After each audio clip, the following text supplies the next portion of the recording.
साथियों नमस्कार।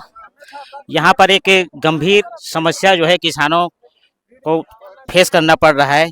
हम लोग हैं अभी बरदुला बरदुला खरीदी केंद्र में पहुँचे हुए हैं और यहाँ पर जो किसानों की जो समस्या है वो बहुत ही जटिल बनी हुई है यहाँ पर। और यहाँ पर जो है 16,000 अभी तक खरीदी हुई है और 48,284 क्विंटल जो है धान खरीदी करना बाकी है। लेकिन जिस तरह से यहाँ की जो लिमिट अभी दी गई है उस तरह से जो खरीदी है उनकी पूरी नहीं हो पाएगी। तो किसान जो है बहुत ही परेशान है और आइए जानते हैं किस तरह से उनको जो है ये समस्या का समाधान कैसे होगा, किस तरह से उनको जो है समस्या आ रही है, किसानों से जानते हैं और उन्हीं की जुबानी सुनते हैं। जी, आप बताएंगे क्या समस्या आ रही है? समस्या आ रहा है सर, छोटे किसान लोगों का टोकन नहीं कट रहा है। न यहाँ का हमारे बरदुला सोसाइटी का जो लिमिट है वो बढ़ा नहीं रहे हैं। कई बार संज्ञान दे चुके हैं यहाँ के प्रबंधक लोग, लेकिन शासन की तरफ से कोई जवाब नहीं मिल रहा है। तो किसानों द्वारा क्या कार्यवाही की जा रही है अभी तक? क्या किसान उद्देश्य है? किसान लोग सब एकत्रित हो रहे हैं और वो लोग धरना प्रदर्शन करना चाह रहे हैं कि लिमिट नहीं बढ़ेगा धान खरीदी केंद्र का। तब अभी तक कहीं शिकायत किया गया है इस मामले में? हाँ, इस मामले में लिखित रूप से दिया गया है, नोडल अधिकारी को दिया गया है और इसमें प्रतिलिपि दिया जिला खाद्य अधिकारी को सूचनार्थ किया गया है, श्रीमान सरकारी विस्तार अधिकारी को सूचनार्थ किया गया अभी है। तक किसी अधिकारी द्वारा कोई जवाब आया है? अभी तक किसी अधिकारी के द्वारा, तहसीलदार से हम लोग फ़ोन में बात किए हैं, वो लोग बोल रहा है कि ये जो काम है वो मंत्रालय से हो पाएगा, बोल रहा है डायरेक्ट, कलेक्टर से को नहीं हो बोल रहा है। तो किसानों की जो अगली अभी रणनीति है क्या रहेगी? किसानों का रणनीति बन रहा है कि वो लोग चक्का जाम करेंगे ककर। आपका परिचय? मैं सरपंच हूँ यहाँ का, बरदुला का, और किसान भी हूँ, मेरा भी धान नहीं बिका है अभी। जी,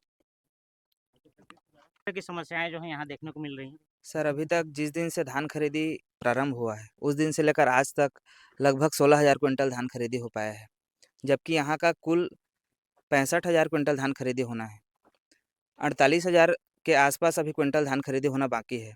कुल सर अभी वर्किंग डे यदि देखें तो 28 दिन ही बाकी है। 28 दिन में यदि हम लोग धान खरीदी, जिस हिसाब से यहाँ का लिमिट 1,000 क्विंटल प्रतिदिन का अभी निर्धारित किया गया है, इस हिसाब से भी यदि धान खरीदी होता है और मौसम साफ रहा और प्रतिदिन जो वर्किंग डे है उसमें हर दिन यदि धान खरीदी होता है, तब भी केवल 28,000 क्विंटल ही धान खरीदी हो पाएगा। उस हिसाब से शासन द्वारा जो तय सीमा है उसमें केवल 28,000 क्विंटल धान खरीदी हो पाएगा और 20,000 क्विंटल धान खरीदी करना बाकी रह जाएगा। तो इस हिसाब से किसानों का धान उनके पास ही रह जाएगा। सर किसान मई से अपनी खेती का तैयारी करना आरंभ करता है और मई से लेकर के फरवरी तक इंतजार करता है कि हमारा धान किसी भी सूरत में बिक जाए और हमें उसका राशि मिल जाए। इतने दिन से वो पैसे लगा कर आता है, हर किसान सक्षम नहीं है, कर्जे में भी खेती करता है।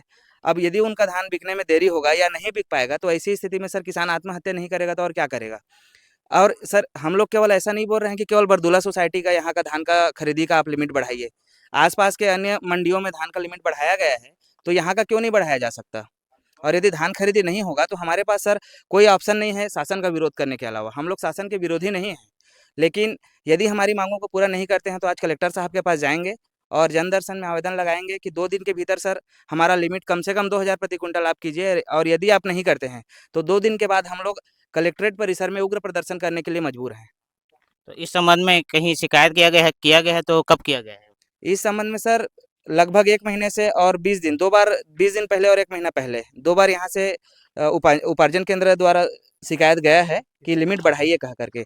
उसके बावजूद भी वहाँ से कोई कार्रवाई नहीं हुआ है, जबकि तहसीलदार साहब द्वारा मोबाइल से जानकारी दिया गया कि हमारे हाथ में कुछ नहीं है, शासन के हाथ में है और वो मंत्रालय से होगा। सर आम किसान जो धान में खेत में किसानी करता है वो रायपुर के मंत्रालय में किस मंत्री से मिलने जाएंगे? हम तो उन्हीं से मिलेंगे ना जो उसके जो प्रशासनिक अधिकारी हैं जो हमारे नज़दीक में हैं। तो हम तो उन्हीं से निवेदन करेंगे सर। हमारा पहुँच यदि मंत्रालय से होता तो हम लोग धान में खेती क्यों करते खेत में? तो हम लोग तो कलेक्टर साहब को ही बोलेंगे कि हमारी समस्याओं का आप निराकरण कीजिए, अन्यथा आप अपनी भी कार्रवाइयों को बंद कीजिए। हम लोग कलेक्ट्रेट नहीं चलने देंगे। तो आगे क्या क्या रणनीति है? 2 दिन का सर समय देंगे और 2 दिन में यदि हमारी मांग पूरा नहीं होता है तो हम लोग उग्र प्रदर्शन कलेक्ट्रेट भवन सारंगगढ़ के सामने करेंगे। तो आप सीधे देख पा रहे हैं कि किसान किस तरह से निराश हैं, हताश हैं। यदि उनकी जो धान है वह बिक्री नहीं हो पाती है तो वो बोल रहे हैं कि हमें जो है आत्महत्या करनी पड़ सकती है। तो इस तरह की नौबत क्यों आ रही है? क्या शासन प्रशासन किसान की जो समस्याएं हैं उसको नहीं देख पा रही है? क्या प्रशासन शासन जो है इसके लिमिट को जो है नहीं बढ़ा सकती?